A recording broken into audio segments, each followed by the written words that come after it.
변화시켜 모든 두려움 사라질 때 주의 일을 보겠네.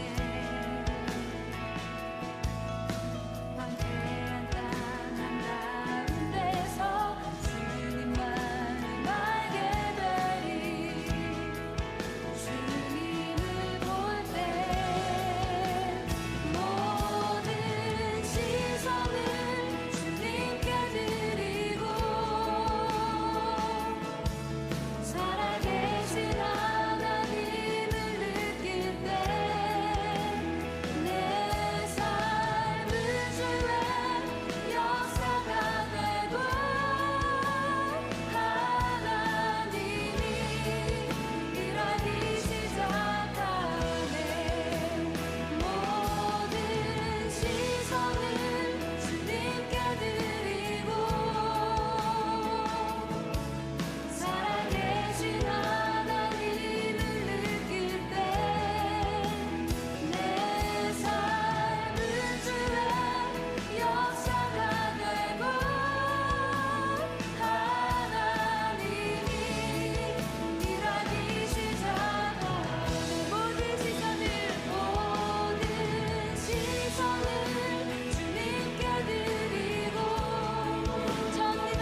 변화시켜 모든 두려움 사라질 때 주의 일을 보겠네.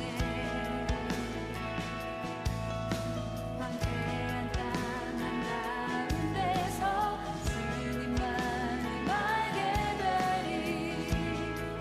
주님을 볼 때 모든 시선을 주님께 드리고 살아계신 하나님을 느낄 때 내 삶은 주의 역사가 되고 하나님이 일하기 시작하네.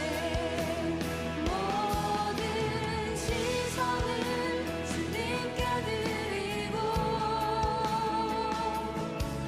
살아계신 하나님을 느낄 때 내 삶은 주의 역사가 되고 하나님이 일하기 시작하네. 모든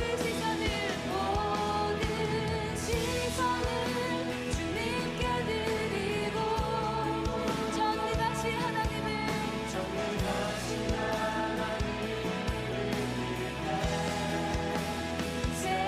세상은 주의 나라가 되고 하나님이 일하기 시작하네.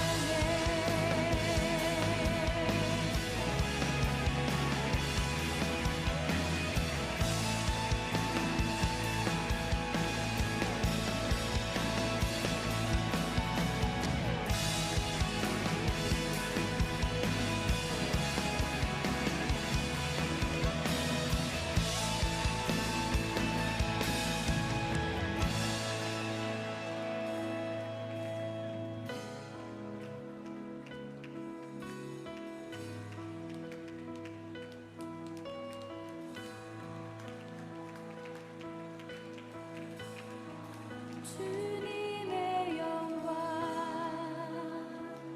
임하네. 주 볼 때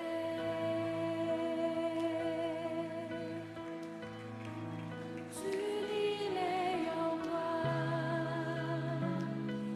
임하네. 주 볼 때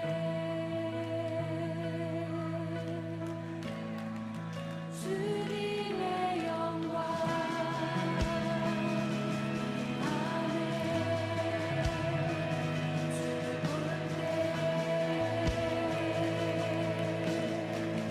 임하네.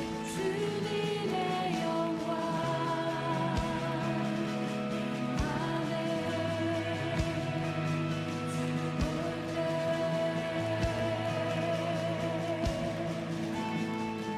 주님의 영광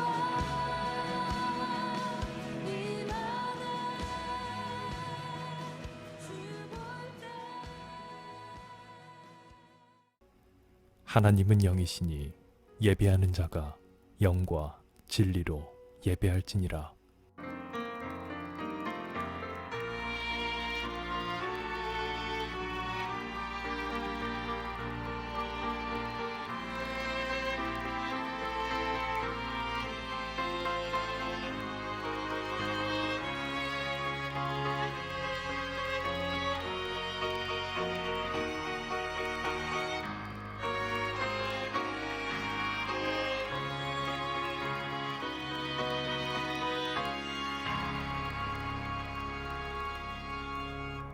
사도신경. 나는 전능하신 아버지 하나님, 천지의 창조주를 믿습니다. 나는 그의 유일하신 아들, 우리 주 예수 그리스도를 믿습니다. 그는 성령으로 잉태되어 동정녀 마리아에게서 나시고 본디오 빌라도에게 고난을 받아 십자가에 못 박혀 죽으시고 장사된 지 사흘 만에 죽은 자 가운데서 다시 살아나셨으며 하늘에 오르시어 전능하신 아버지 하나님 우편에 앉아 계시다가 거기로부터 살아있는 자와 죽은 자를 심판하러 오십니다. 나는 성령을 믿으며 거룩한 공교회와 성도의 교제와 죄를 용서받는 것과 몸의 부활과 영생을 믿습니다. 아멘.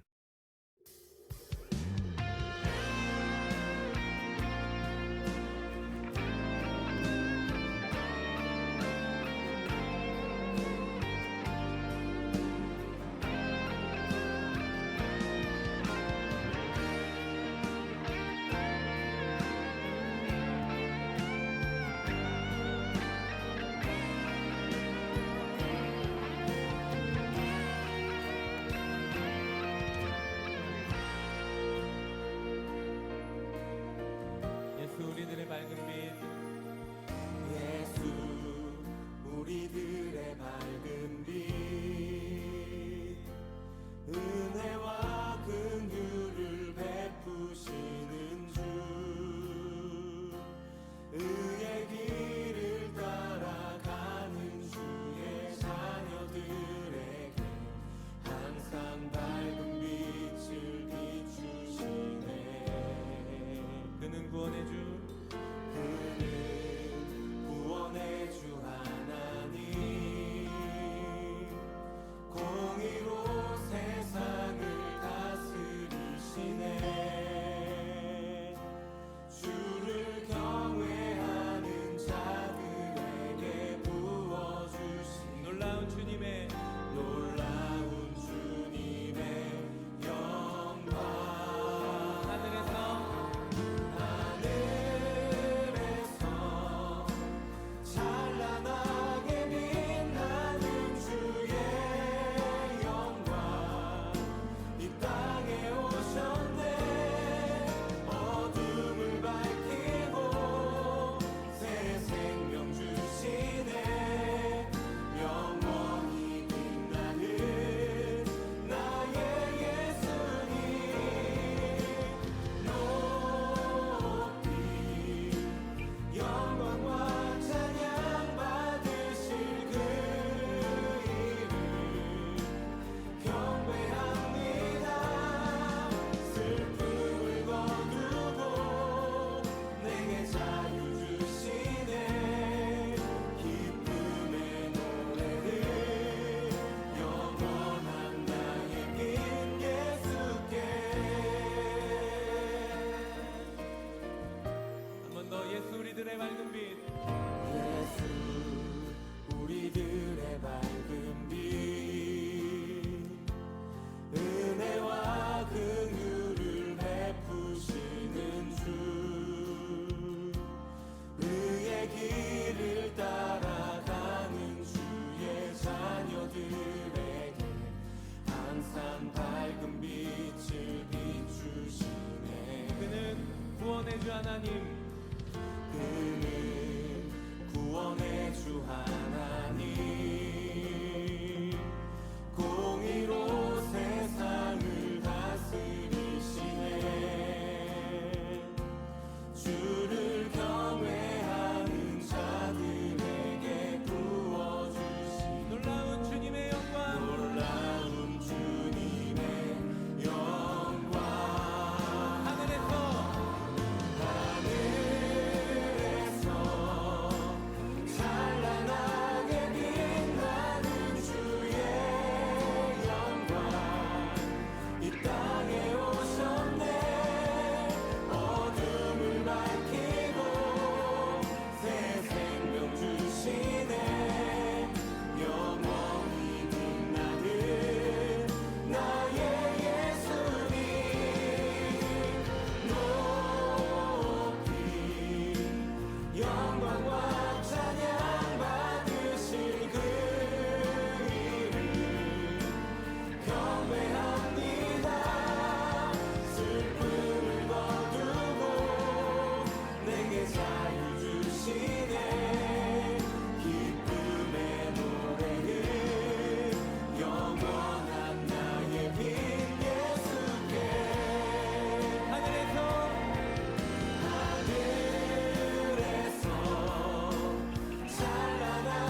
이 땅에 오셨네.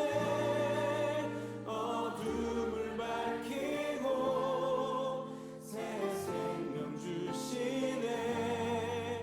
영원히 빛나는 나의 예수님 높이 영광과 찬양 받으실 그 이름 경배합니다.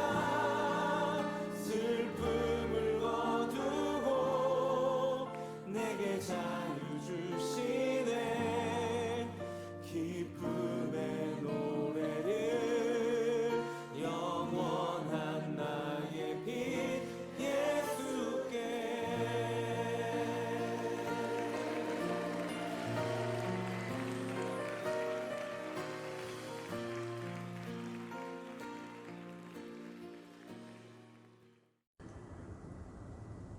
오늘 말씀은 탕자의 비유라는 제목으로 말씀을 증거하겠습니다. 누가복음 15장 11절에서 32절입니다.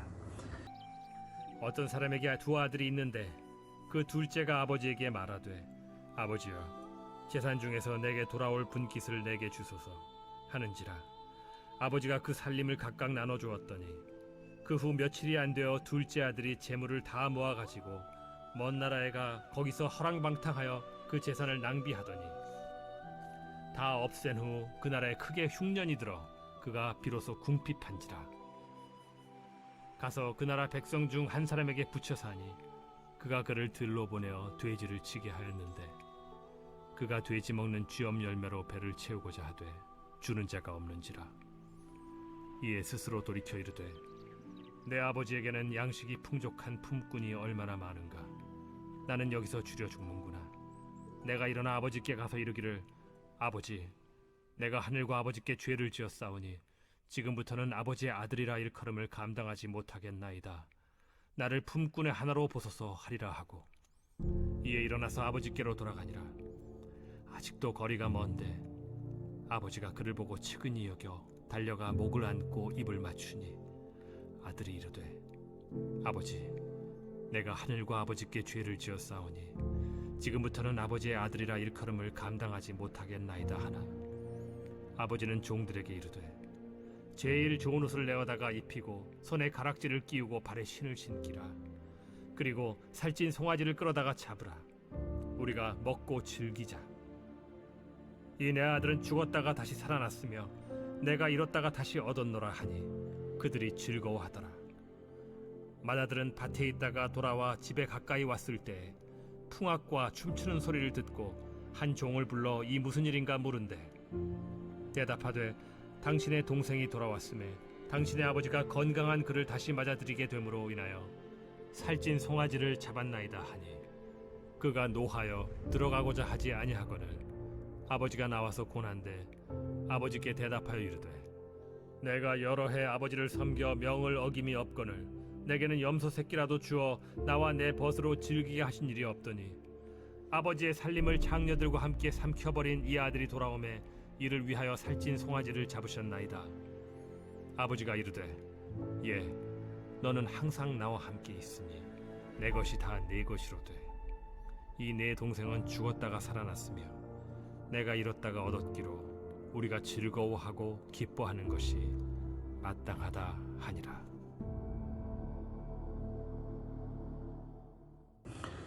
예, 우리가 지난번에 제가 말씀을 증거할 때 잃어버린 자를 찾으시는 그 하나님의 마음 그리고 예수님의 비유 속에서 우리가 함께 나누었습니다. 오늘은 그 본문 가운데 첫 번째 비유인 탕자의 비유에 대해서 함께 말씀을 나누려고 합니다.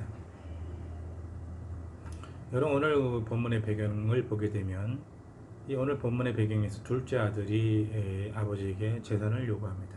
여러분 재산을 요구한다는 것은 그것은 아버지는 이제 나와 관계가 없다. 그리고 그 관계로부터 이제는 끝났다는 것을 의미하는 것입니다. 왜 그런가 하면 당시 유대인들에게 있어서 재산을 상속한다는 것은 아버지 죽음과 연관이 되어 있습니다. 그렇기 때문에 죽기 전에 재산을 상속받겠다라는 것은 매우 잘못된 그런 모습이라는 것입니다. 그런데 오늘 그 둘째 아들은 그 재산을 요구하고 있고 그것도 허락하는 아버지를 발견할 수 있습니다. 그리고 이제 먼 곳을 떠났다가 돌아오게 돼서 아버지가 그를 반갑게 맞이하는 장면을 우리가 알 수가 있습니다. 근데 여러분, 이것은 우리가 이 비유가 나온 그 이유에 대해서 함께 생각을 해야 될 것입니다. 왜 그런가 하면 예수님께서는 곳곳을 다니면서 사람들을 불러 그들을 다시 회복시키는 그런 운동을 하셨습니다. 그런 복음을 증거했습니다.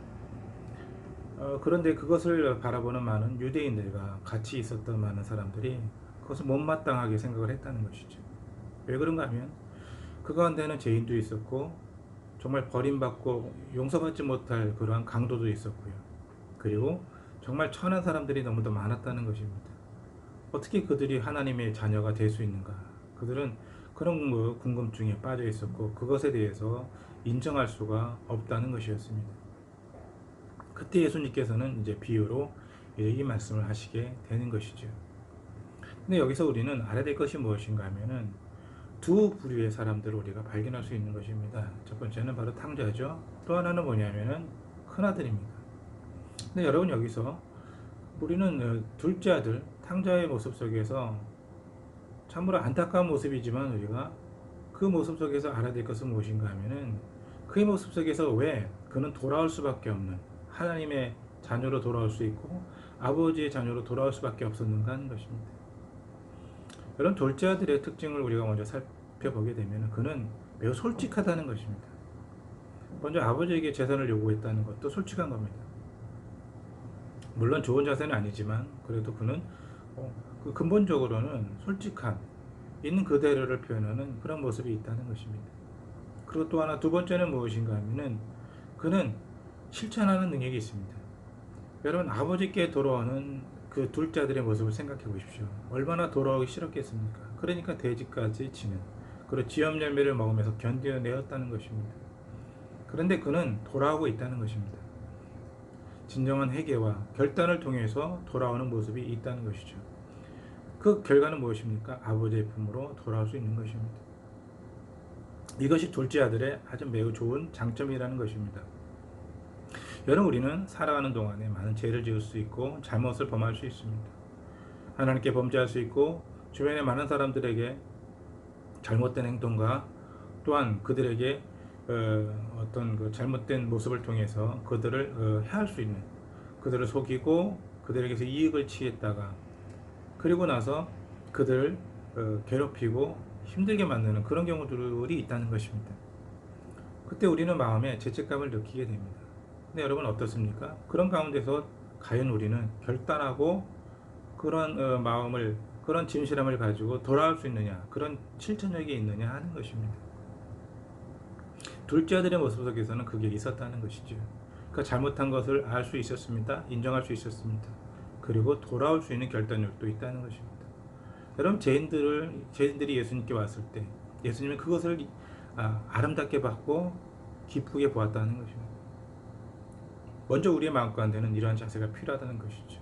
또 주변에 있는 많은 사람들을 만나게 되면 정말 죄가 많은 사람들은 이렇게 표현합니다.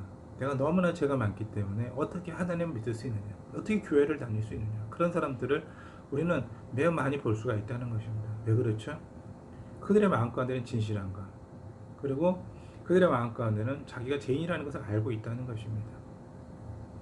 거기에 결단력이 따르게 된다면 그는 매우 좋은 신앙인이 될 수 있는 것입니다. 먼저 첫 번째로 우리는 이 말씀을 통해서 우리의 모습을 돌아봐야 된다는 것입니다. 여러분, 우리가 죄를 짓고 우리가 잘못을 행하였을 때 정말 여러분은 결단력 있게 그것을 끊어낼 수 있습니까? 결단력 있게 실천할 수 있습니까? 우리에겐 그런 것이 필요하다는 것이죠.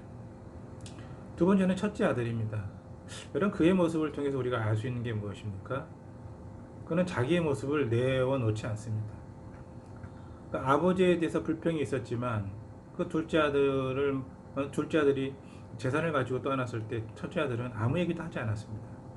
얼마나 그 둘째 아들이, 자기 동생이 그렇게 싫었겠습니까? 그러나 그는 편하지 않습니다. 그리고 또 하나는 뭐냐면은 그의 마음 가운데는 자만심과 그 질투, 비방이 있다는 것입니다. 어제 자만심 무엇입니까? 자기는 한 번도 아버지의 명을 어기지 않았다는 것입니다. 그래서 29절에 여러 해 동안 아버지를 섬겨 명을 어김이 없거늘. 여러분 이 말씀을 어떻게 이해하십니까? 이 비유는 바로 지금 예수님 주변에 있는 많은 사람들 가운데 그런 율법을 잘 지켰다는 사람, 유대인들 중에 매우 신앙적으로 잘 살았다는 사람들에 대해서 비유하고 있는 것입니다. 여러분이 하나님의 말씀을 잘 지키려고 노력하지만 어떻게 우리가 명을 하나도 어기지 않고 살 수 있겠습니까? 바로 이것은 교만, 자만이라는 것입니다. 또 하나는 무엇인가 하면은 바로 자기 동생에 대한 비방함이 있다는 것입니다. 저 동생은 매우 잘못된 일을 했다. 그런데 어떻게 아버지는 그를 받아들일 수 있느냐 하는 것입니다. 그것을 이렇게 표현합니다. 30절에 아버지의 살림을 창기와 함께 먹어버린 동생, 아들이라고 표현하고 있습니다. 내 동생이라고 하지 않습니다. 여러분 어떻습니까? 우리는 이 말씀을 통해서 깨달을 수 있는 것은 무엇인가 하면은 이 첫째 아들의 모습은 매우 이기적이고 그리고 자만하며 그리고 질투가 넘치는 사람이라는 것입니다. 그리고 비방도 서슴지 않다는 것입니다. 여러분 이것은 우리 신앙생활 가운데서도 얼마든지 찾아볼 수 있습니다. 저 사람이 나보다 교회를 열심히 안 섬기고 기도를 열심히 안 하면 바로 우리는 그런 모습들이 나타나고 있습니다. 그렇게 표현합니다. 잘못됐다. 그렇게 표현하고 비방합니다. 그것을 예수님께서는 지금 꾸짖고 있는 것입니다. 오늘 본문에서 우리는 매우 중요한 한 가지를 깨닫게 됩니다. 그것은 무엇인가 하면은 그런 모습 속에서 아버지는 한결같이 그들을 사랑하고 그들을 위해서 희생할 자세가 되어 있다는 것입니다. 둘째 아들도 그렇고 첫째 아들도 그렇고 왜 부족하지 않습니까? 다 부족한 사람들입니다. 그러나 아버지의 마음은 다릅니다. 여러분 렘브란트가 그린 탕자의 비유의 그 그림을 보면은 잘 표현되어 있습니다. 둘째 아들이 돌아왔을 때 그는 완전히 거지의 모습으로 돌아왔습니다. 그러나 아버지는 그를 따뜻하게 맞이해주고 있습니다. 본문에서는 뛰어나가서 이렇게 표현합니다. 여러분 뛰어나간다는 것은 어른들이 행하는 행동이 아닙니다. 어른들은 절대로 20살 이상이 되었을 때에는 유대인들은 뛰지 않습니다. 근데 오늘 본문에서는 뛰어나갔다. 렘브란트의 그림 속에서도 보게 되면 인자한 아버지의 모습을 발견하게 됩니다. 나이가 많이 들어서 이제 노인이 되어버린 아버지, 둘째 아들이 돌아왔을 때 그렇게 반가워하고 의자에 앉아서 맞는 맞아주는 것이 아니라 일어나서 그를 안아주는 렘브란트의 그림을 우리는 발견할 수 있습니다. 오늘 우리의 삶 가운데 우리는 우리의 신앙을 돌아봐야 될 것입니다. 그리고 우리가 다시 한번 아버지의 마음으로 돌아가서 아버지의 모습이 어떠한 모습인지, 아버지의 모습이 어떠한 신앙의 모습을 우리 가운데 보여주고 있는지를 발견할 수 있는 믿음의 신앙이 필요하다는 것입니다. 내 주변에는 많은 사람들이 있습니다. 둘째 아들과 같은 사람들도 있고요, 첫째 아들과 같은 사람들도 있습니다. 다양한 사람들이 있습니다. 여러분 그 사람들에 대해서 우리는 어떻게 대해야 될 것입니까? 우리는 그들을 사랑하고 안아주고 감싸주고 그들이 감동할 수 있는 믿음의 신앙을 보여야 될 것입니다. 기도하겠습니다. 하나님 감사합니다. 오늘 말씀을 통해서 탕자의 비유를 함께 나누었습니다. 둘째 아들의 모습 속에서 우리의 모습을 봅니다. 첫째 아들의 모습 속에서 우리의 모습을 봅니다. 그리고 진정 우리가 본받아야 될 것은 바로 아버지의 모습이고 어떠한 상황 가운데서도 어떠한 모습 가운데서도 첫째 아들도 둘째 아들도 받아들이는 아버지의 모습을 우리는 깨달아 발견해야 될 것입니다. 그리고 그렇게 살 수 있도록 우리에게 힘과 능력을 허락하여 주시옵소서. 코로나로 많은 사람들이 힘겨워하고 있습니다. 하나님 도와주셔서 이러한 때에 우리가 정말 남을 비방하고 남에 대해서 평가하고 비판하는 것이 아니라 우리가 어떻게 그들을 안아주고 감싸줄 것인지를, 사회의 문제, 경제의 문제, 또 주변의 문제들을 바라보고 우리가 날카롭게 비판하는 것이 아니라 그들을 믿음으로 사랑으로 바라볼 수 있는 아버지의 마음을 허락하여 주시옵소서. 예수님의 이름으로 감사하며 기도드립니다. 아멘. 하늘에 계신 우리 아버지여, 이름이 거룩히 여김을 받으시오며 나라가 임하시오며 뜻이 하늘에서 이루어진 것 같이 땅에서도 이루어지이다. 오늘 우리에게 일용할 양식을 주시옵고 우리가 우리에게 죄 지은 자를 사하여 준 것 같이 우리 죄를 사하여 주시옵고 우리를 시험에 들게 하지 마시옵고 다만 악에서 구하시옵소서. 나라와 권세와 영광이 아버지께 영원히 싸움나이다. 아멘.